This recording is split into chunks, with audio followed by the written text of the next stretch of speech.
Now let us solve this question. A cylinder has dimensions r equals 5 centimeter, then h equals 10 centimeter. Take note, this is the radius and the height.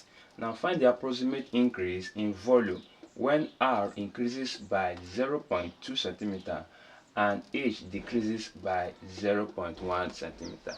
Now from our previous video on our small increment, now we get to note or to derive the formula that the small increment in volume then equals the partial derivative of volume with respect to r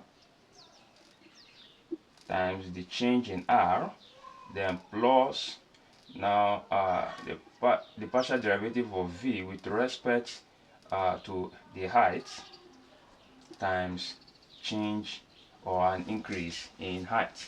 Okay, now that we've point out the formula, now we need to find the partial derivative of volume with respect to r.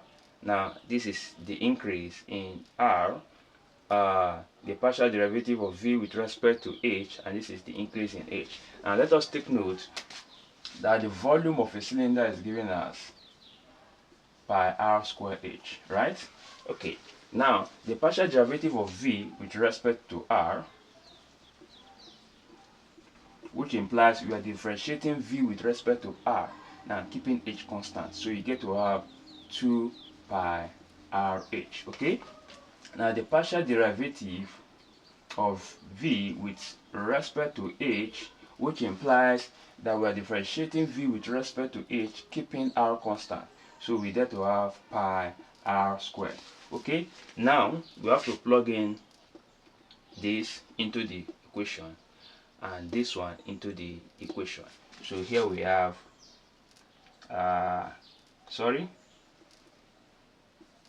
this small increase in volume, then the partial derivative of v with respect to r, this is 2 pi rh. Then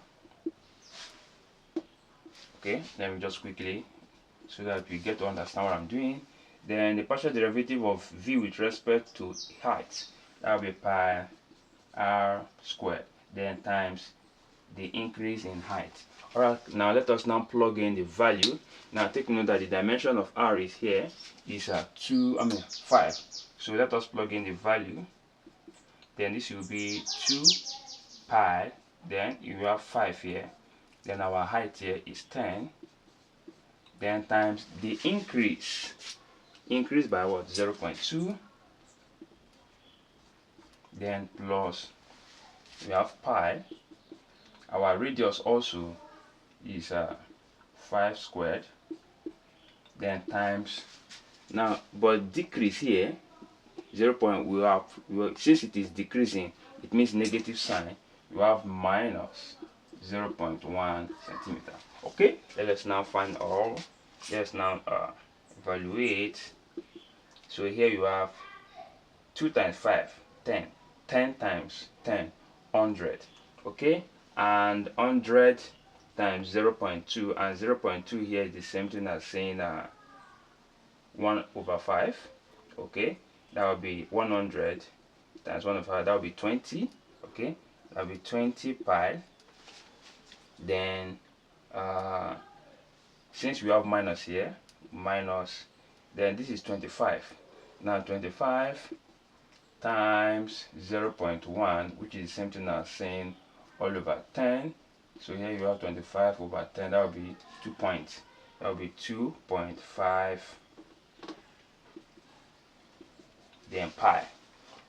Okay, so and 20 pi minus 2.5 pi, now this should give us 17.5 pi. Okay, so the small increase, the approximate increase in volume will then be 17.5 pi centimeter cube. You can also actually plug in the value of pi, which is 22 over 7, or approximately 3.142. Alright, so this is the final answer. If you love what I've just done, kindly subscribe to my YouTube channel and ensure you click on the notification button to be notified of all my videos in physics and mathematics. Thank you and God bless you.